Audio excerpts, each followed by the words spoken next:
বন্ধুরা, তোমরা কেমন আছো? আশা করি তোমরা ভালোই আছো। দেখো, সকাল সকাল উঠে গেলাম ঘুম থেকে। তারপরে এখন টেবিল পরিষ্কার হয়ে গেছে, সব মোছামুছিও হয়ে গেল। এবারে কাচাকাচিও ফিনিশ, ছাদে দেওয়া হয়ে গেছে। চা খাওয়া কমপ্লিট। দেখো, চায়ের বাসনও ধুয়ে রাখা হয়ে গেল। আমার মেয়ে পড়তে বসে গেছে। আজকে রবিবার, একটু ঘর পরিষ্কার হয়ে গেছে। সকাল সকাল এগুলো করে নিলাম সব।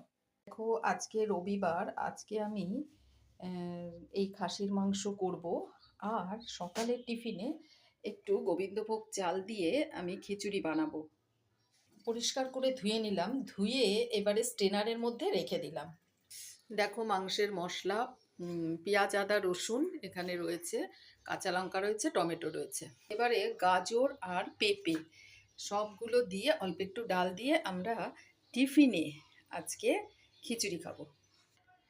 দেখো, মসুর ডাল, এদিকে পেঁপে, এদিকে গোবিন্দভোগ চালটা তো তোমাদের দেখিয়ে দিয়েছি, ছোট মসুর ডাল, খুব স্বাদ। আর কটা লঙ্কা দিয়ে দিলাম। এবারে সেদ্ধ বসাবো। নুন আর হলুদ দিয়ে দিলাম। এবারে আমি বসিয়ে দেব। দেখতে থাকো, টুমকির সাথে থাকো। দেখো, মাংসের মশলা করে রাখলাম। এর মধ্যে আদা, পেঁয়াজ, রসুন, লঙ্কা, কাঁচা লঙ্কা রয়েছে, টমেটো। এদিকে দেখো, প্রেশার কুকারের মধ্যে আমাদের টিফিনটা বসে গেছে, খিচুড়ি। ডিমের মামলেটটা করবো শুধু নুন দিয়ে, পেঁয়াজ টেয়াজ দিলাম না।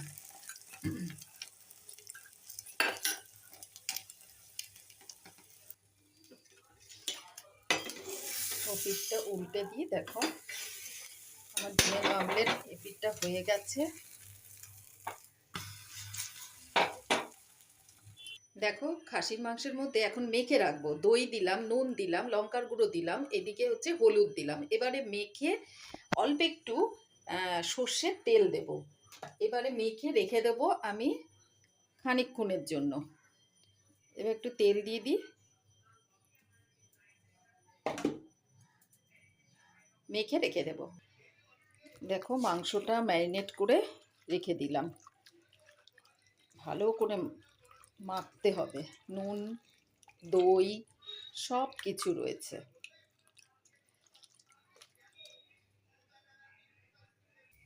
দেখো, প্রেশার কুকারটা খুলে রেখেছি। এবারে এই যে এটার মধ্যে এবারে সম্বাদ দেব, শুকনো লঙ্কা ফোড়ন দিয়ে দেবো, যেহেতু কাঁচা লঙ্কাটা আগিয়ে দিয়েছি। দেখো, একদম ঝুরঝুরে টাইপের খিচুড়ি, সকালের টিফিন, তার সাথে ডিমের মামলেট। ঘি ফোড়নে দিয়ে দিয়েছি। এবারে শুকনো লঙ্কা, জিরে, তেজপাতা। দেখো, জিরে, তেজপাতা আর শুকনো লঙ্কা, এদিকে ডিমের মামলেট রেডি। দেখো, আমার মেয়ের জন্য পনির ভীষণ ভালো খায়, তাই পনিরটা, কালকেরই পনিরটা একটু গরম করে দিলাম, ওর জন্য রেখে দিয়েছিলাম। আর এদিকে আমাদের সানডে স্পেশালের খিচুড়ি রেডি। ঘি দিলাম, গাজর, পেঁপে, আলু দিলাম না, একদম হেলদি খাবার। দেখো, ঝুরঝুরে একদম পোলাওয়ের মতন হয়েছে খিচুড়িটা, ঝুরঝুরে খিচুড়ি, তার সাথে ডিমের মামলেট, তার সাথে পনির। আমার মেয়েরকে এবারে দিয়ে আসি। অনেকক্ষণ ধরে বলছে মা খিদে পেয়েছে। ঠিক আছে। দেখো, মাংসটা একটু বয়েল করতে দিলাম। এই ডালটাকে ফোড়ন দেব। মাংসটাকে এদিকে বয়েল করে রেখেছি, এবারে কষাবো।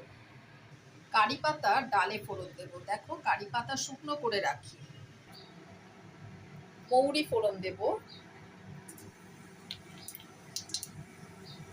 আর কারি পাতা, শুকনো লঙ্কা দেব। দেখো, শুকনো লঙ্কা ফোড়ন দিলাম, ডাল করবো এবারে। এবারে সিদ্ধ করে রাখা ডাল দিয়ে দিলাম। এর মধ্যে হলুদ দেব, নুন দেব, মিষ্টি দেব, আন্দাজ করে দেব,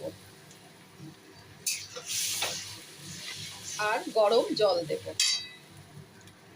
দেখো, ডালের মধ্যে মৌরি ফোড়ন দিয়েছি, হলুদ, নুন, মিষ্টি সব আন্দাজ করে দিয়ে দিয়েছি। তোমাদেরও যেরকম আন্দাজ করে দাও, যতটা ডাল ততটাই দেবে আন্দাজ করে। আমিও দিয়ে দিয়েছি গরম জল, ও এবারে ফুটতে থাকুক, তারপরে ডাল হয়ে যাবে। এই শাশুড়ির জন্য দেখো শিং মাছ, একদম টাটকা টাটকা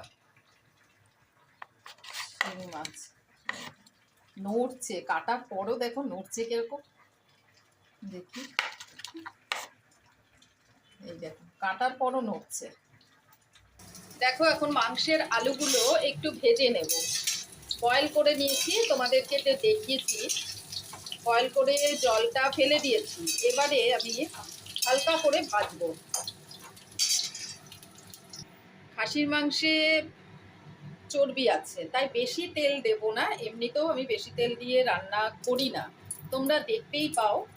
শুকনো লঙ্কা ফোড়ন দিলাম, তেজপাতার মধ্যে জল, তার জন্য ফিটে গেছে, কিছু মনে করো না। এবারে আমি ঘরে গুঁড়ো করা গরম মশলা দিয়ে দিলাম, পেঁয়াজগুলো ভাজবো। আমি কোনো জিরের গুঁড়ো ইউজ করিনি। দেখো পেঁয়াজটা এবারে লাল করে ভেজে নেব। আমি কোনো জিরের গুঁড়ো ইউজ কিন্তু করিনি, জিরের গুঁড়ো না, ধনের গুঁড়ো না, ভালো লাগে না, অল্প মশলা দিয়েই ঘরে তৈরি খাসির মাংসটা আমি করি। দেখো এবারে মাংসগুলো দিয়ে দিলাম ভাজা পেঁয়াজের মধ্যে। এবারে আমি এই যে মশলাগুলো আছে কষাতে থাকবো, অল্প করে বয়েল করেছি। এখানে না আমাদের এখানে কচি পাঁঠার মাংস একদম, দেখো এটা কি বলতো, লেজ,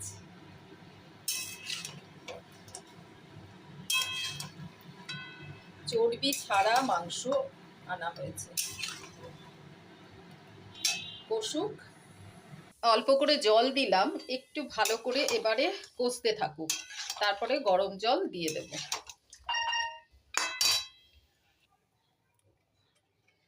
গরম জল দিয়ে দিলাম, কষানো হয়ে গেছে, দেখো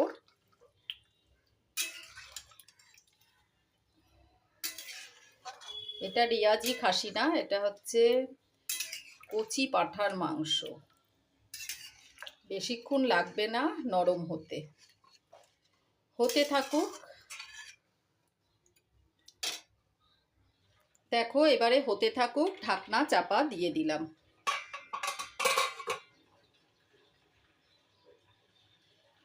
ঢাকনা চাপা দিয়ে দিলাম, হতে থাকুক।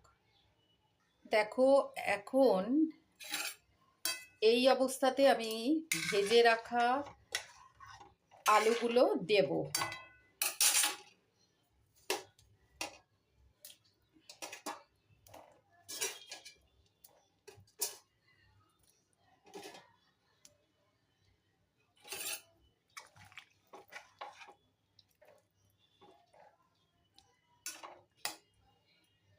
আবার ঢাকনা চাপা দিয়ে দিই, আলুগুলো সেদ্ধ হয়ে যাক। দেখো আমার খাসির মাংস পুরো রেডি। এবারে দেখো একদম গোটা গোটা আলুও সেদ্ধ হয়ে গেছে, আলুটা একটু ভেজে নিয়েছি, বেশি ভাজিনি। একটু এই অবস্থায় থাকুক, একটু ঝোল ঝোল, কারণ দুবেলা এই ঝোল দিয়েই খাবে। কত সুন্দর হয়েছে দেখো, খাসির মাংসের লাল লাল পাতলা পাতলা ঝোল। আজকে এটুকুনি, অন্য একটা দিনে অন্য কিছু নিয়ে চলে আসবো, ডেলির রান্নাবান্না নিয়ে টুমকি। তোমরা ভালো থেকো, সুস্থ থেকো, আজকে এইটুকুনি।